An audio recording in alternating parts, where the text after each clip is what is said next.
반갑습니다. 김도사입니다. 세상에는 두 부류의 사람이 있는 것 같습니다. 한 부류는 죽으면 끝이다. 죽으면 끝인데 무슨 사후세계가 있고 저승이 있고 심판이 있고 말이 되는 소리를 해라. 이런 사람이 있고요.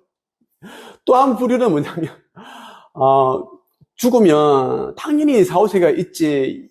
지금 우리가 살고 있는 이 세계가 있는 것처럼 보이지 않는 또 그런 세계가 있고 또 다른 삶이 펼쳐지고 그 세계에서 어느 정도 시간을 보낸 후에 또 우린 다시 태어난다. 이렇게 이야기하는 사람이 있어요. 이렇게 두 부류가 있는데 여러분들은 어떤 부류에 속합니까? 오늘 여러분에게 우리가 이 땅에 태어나기 전에 우리가 이번 생을 살면서 겪게 되는 시련들을 미리 계획을 한다는 주제로 말씀을 드리겠습니다. 이 주제로 말씀을 드리면 간혹 가다가 이상한 또 댓글을 남기시고 무슨 말도 안 되는 소리를 영상을 올리느냐, 정신 나갔냐 이렇게 하시는 분들도 있습니다. 아닙니다. 불교에서도 그렇고 여러 종교뿐만 아니라 제대로 영성 공부, 사후세계에 대한 공부를 하시고 체험을 하신 분들은 제가 이야기하는 것에 대한 것을 믿고 있습니다. 인정을 한다라는 거예요. 자, 열린 마음으로 한번 끝까지 경청해 보셨으면 좋겠습니다. 우리가 낮이 있으면 밤이 있고 이번 생이 있으면 다음 생이 있고 삶이 있으면 죽음이 있고 죽음이 있으면 또 다른 또 생이 있고 다 반복적으로 돌아간다는 말씀을 드리고 싶습니다. 오늘 여러분과 함께 할 책은 웰컴 투 지구별이라는 책과 함께 하겠습니다. 저는 이 책을 100번 가까이 읽은 것 같아요. 제가 또 이 책을 우리 한책앱에서 제가 아주 많이 읽으라고 이야기를 했고 제자들이 이 책을 거의 다 가지고 있습니다. 많이들 가지고 있고요. 이 책에서는 우리가 이 땅에 태어나기 전에 삶을 미리 계획한다고 이야기를 하고 있습니다. 그리고 우리에게는 수호천사가 따라다닌다. 수호천사 이름은 길잡이 영혼이다라는 것. 길잡이 영혼과 사후세계에서 지금의 삶을 아주 디테일하게 계획을 했기 때문에 수호천사는 우리에게 어떤 일이 일어날지를 다 알고 있습니다. 그래서 우리에게 느낌과 감정, 직감으로 신호를 준다라는 거예요. 그러한 내용들이 다 담겨 있고 한데 너무나 귀한 책입니다. 오늘 여러분에게 우리가 태어나기 전에 삶을 어떻게 계획하는지, 시련들을 어떻게 또 우리가 계획을 하는지 한번 살펴보겠습니다. 이 책을 쓴 저자도 사람이 태어나기 전에 삶을 미리 계획을 한다. 그리고 시련과 역경도 본인이 계획한 것이다. 이것에 대한 불신을 가지고 있었다고 고백을 합니다. 한번 들어보죠. 이 생에서의 삶을, 그것도 고통스러운 시련을 태어나기 전에 계획했다는 말은 너무 충격적일지 모르겠다. 그 기분을 나도 잘 알고 있다. 이런 생각은 세상을, 그리고 우리가 이 세상에 온 목적을 아주 새롭고 다르게 보게 한다. 고통스러운 시련을 겪고 있는 사람일수록 이 생각을 받아들이기는 더욱 어려울 것이다. 나 역시 오랜 시간이 걸렸고 많은 단계가 필요했다.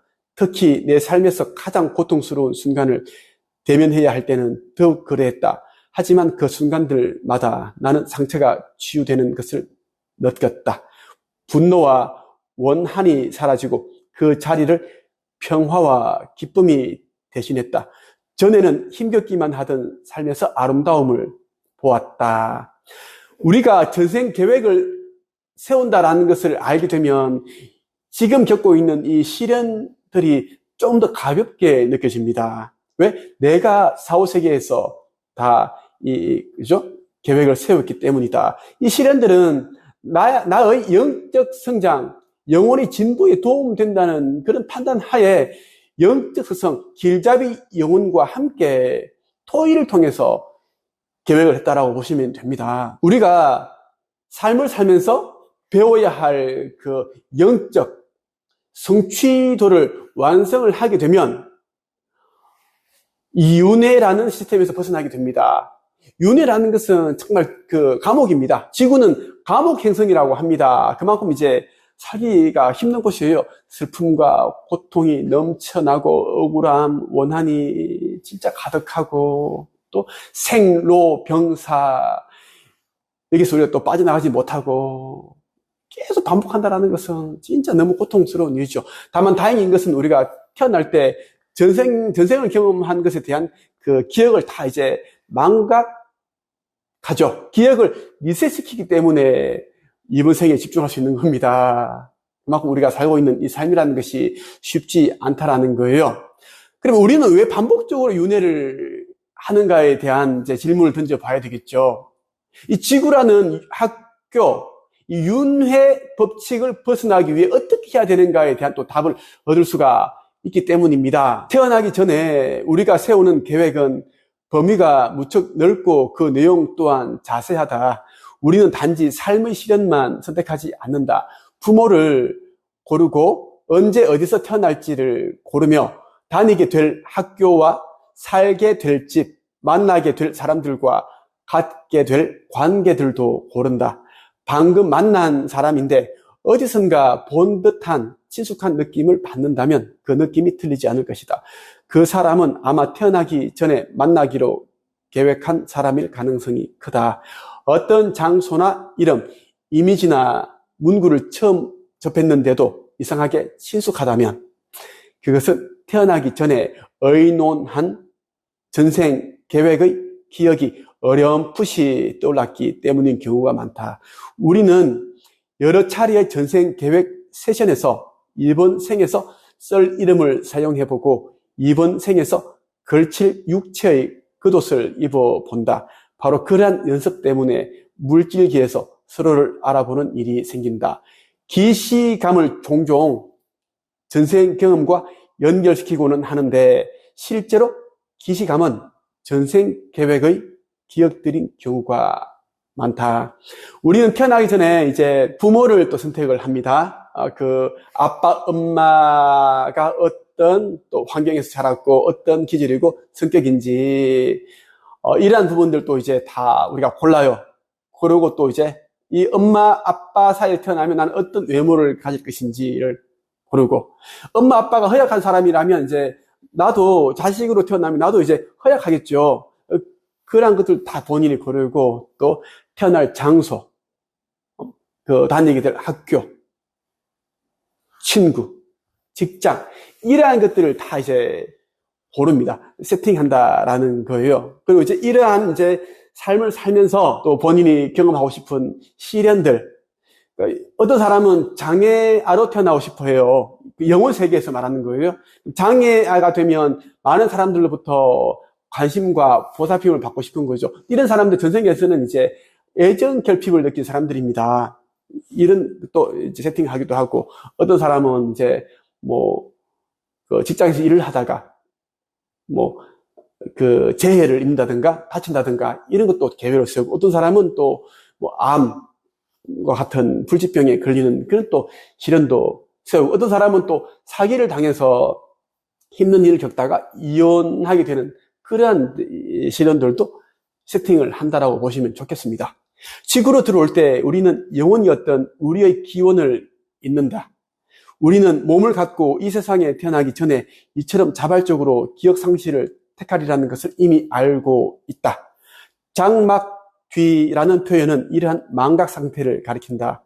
신성한 영혼인 우리는 진정한 자신을 기억해내는 과정을 통해 자기를 더 깊이 알게 될 것이기에 우리의 진짜 정체성을 있는 쪽을 선택한다. 우리는 이처럼 더 깊은 알을 얻기 위해 기쁨과 평화, 사랑의 세계인 비물질 영역을 떠난다. 거기서는 자신의 반대항을 전혀 경험하지 못하기 때문이다. 반대가 없으면 우리는 우리 자신을 온전히 이해할 수 없다. 슬픔을 알아야지 기쁨을 알 수 있죠. 그리고 실패를 경험해봐야 성공에 대한 또 느낌을 우리가 알 수가 있습니다. 우리가 밤을 경험해봐야 환한 대낮이라는 것을 알 수 있어요. 계속 이제 대낮이라면 대낮이라는 걸 몰라요. 그것처럼 반대항을 알아야지 우리가 또 그 반대를 또 알 수 있다라는 겁니다. 빛만 있는 세계를 상상해보라. 어둠을 한 번도 본 적이 없다면 빛을 어떻게 이해하고 온전히 음미할 수 있겠는가. 과거에 저는 정말 힘든 삶을 살았어요. 제가 작가가 되기 위해 5년 동안 500번 이상을 제가 출판사로부터 퇴짜를 맞았습니다. 고시원 생활을 하면서 막노동을 하다가 또 발에 못에 찔리기도 하고 하루에 한두 끼 라면만 먹으면서 제가 글을 쓰고 그렇게 살았습니다. 또 2,000원이 없어서 라면을 못 사 먹고 며칠 굶기도 하고, 그때 저는 이제 2,000원짜리 하나가 얼마나 귀한지 저는 알았거든요. 막노동을 하러 가야 되는데 2,000원이 없는 거예요. 2,000원이 옆에랑 가면 이제 왔다 갔다 지하철 요금, 버스 요금 있어야 돼요. 인력 사무소에서 사비를 주지 않습니다. 일을 내보내고 이제 일을 하고 오면 6시 정도 되죠. 그 사무소에서 이제 그 6만 원 주더라고요. 그 10% 떼고 6만 원 정도 주는데 사비가 없는 거야. 일을 못 하잖아요. 제가 옆방에 고시원 생활할 때 옆방에 이제 그것도 자정이 다 되시면 똑똑했습니다. 왜? 그 시간까지 계속 고민한 거예요.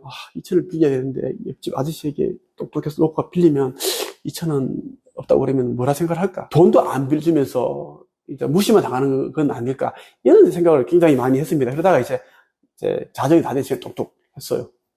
이렇게 해서 하니까 이제 뭐예요 이 시간에 하길래 죄송한데 제가 2,000원이 없어서 내일 일을 못 나가는데 2,000원 좀 빌려주시면 좋겠습니다. 그러니까 장난하는 거예요. 지금 2,000원 없는 사람 어디 있어요? 진짜입니다. 진짜예요. 2,000원이 없어서 지금 제가 지금 고민하다가 이렇게 녹화를 했습니다. 처음에는 막 이제 뭐 자는 사람 왜 깨웠느냐 말이 되는 소리 해라 하다가 제가 진짜 계속 얘기를 하니까 치근한 그런 이제 눈빛으로 2,000원을 빌려주더라고요. 그 2,000원을 가지고 제가 다음날 새벽에 일어나서 막노동을 갖고 6만 원을 벌어와서 2,000원을 갖고 김밥천국에서 1,500원 하는 김밥 2줄을 사오고 설우유 500ml 그 사와서 먹었던 기억이 있습니다. 그 1,000원짜리 하나가 얼마나 귀한지 저는 알고 있어요. 영혼은 절대 신성의 불꽃이다. 인격체는 일정 양의 영혼 에너지가 육체의 옷을 입은 것이다.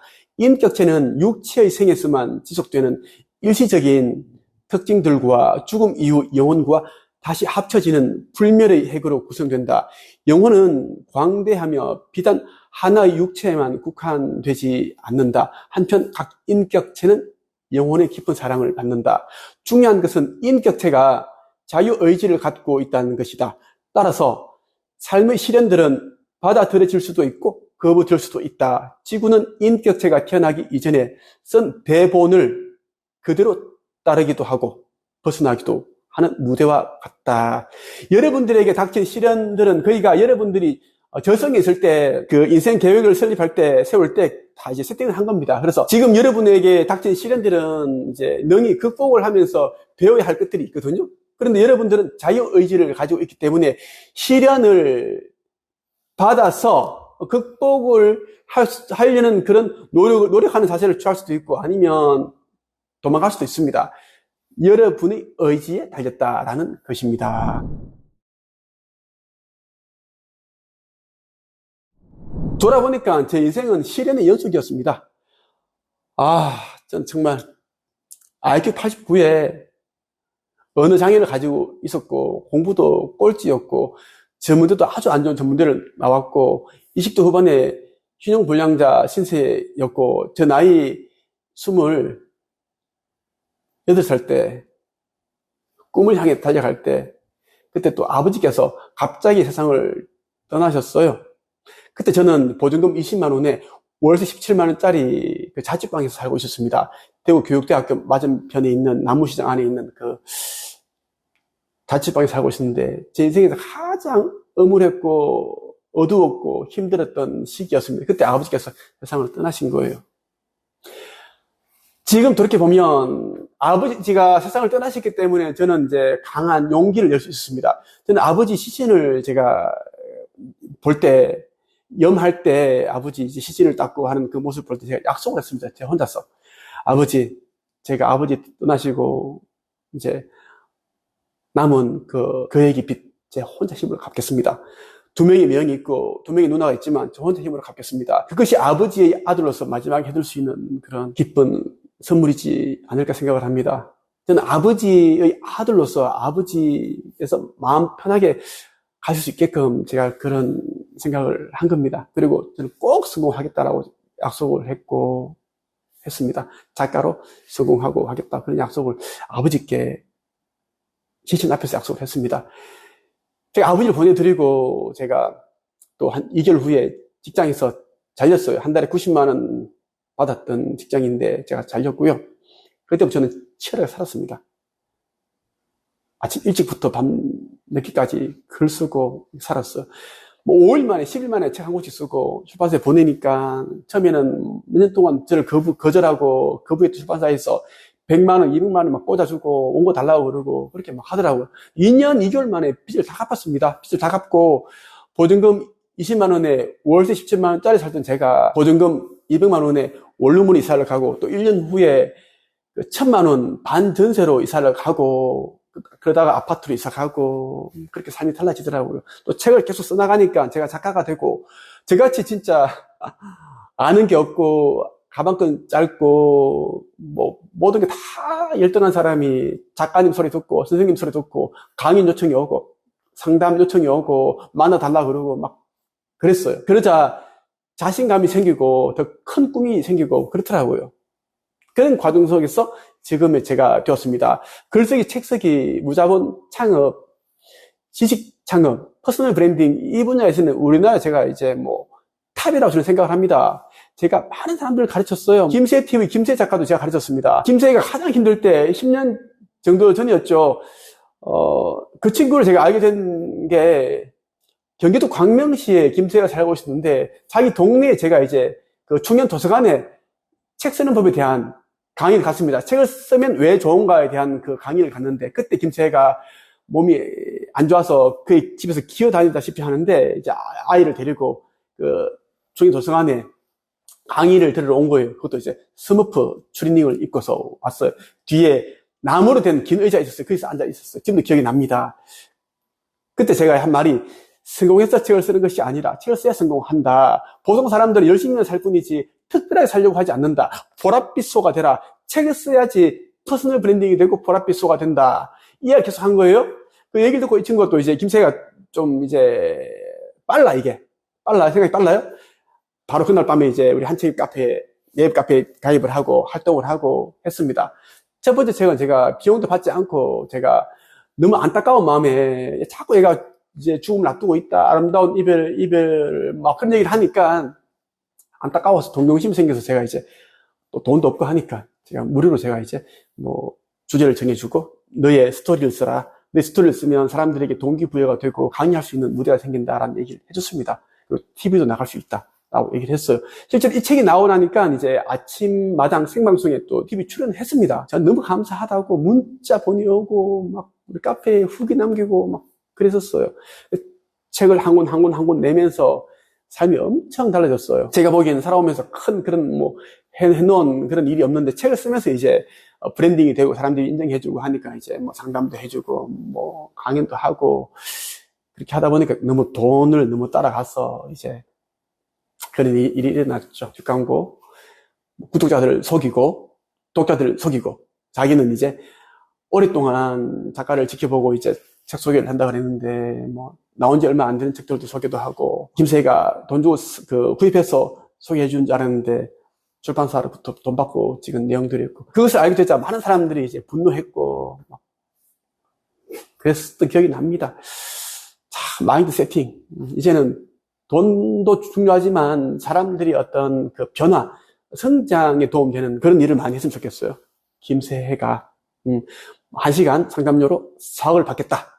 이런 말을 또 했는데 그렇게 하지 마시고 그렇게 하시면 좋겠습니다. 우리는 태어나기 전에 쉐련을 이제 세팅을 한다. 그리고 우리는 반복적으로 윤회를 한다라는 이야기를 하다 보니까 이제 이런 얘기가 나왔습니다. 왜냐하면 이제 우리가 윤회 시스템에서 벗어나기 위해서는 우리가 선한 일을 해야 돼요. 우리는 타인에게 도움되는 일, 사랑을 실천하는 일, 인류에게 도움되는 그 일을 해나갈 때 사랑 그 자체가 될 때 우리는 윤회 시스템에서 벗어나게 됩니다. 지구는 윤회 시스템이 있는 학교예요. 지구라는 학교에서 우리 계속 이제 배워 나가는데 이 배움이 이제 쉽지 않죠. 이 윤회 시스템에서 벗어나기 위해서는 사람은 반복적으로 환생하면서 영적 성장을 해 나가야 한다라는 말씀을 드리고 싶습니다. 영적 성장을 하고 싶다면 지금의 삶이 유일한 기회다라는 생각으로 살아야 하지 않을까 생각을 해봅니다. 저는 저를 만나시는 분들이 저로 인해서 단 1mm라도 성장이 있고 변화가 있으면 좋겠습니다. 그 마인드로 저는 사람들을 대하고 있고 가르치고 있습니다.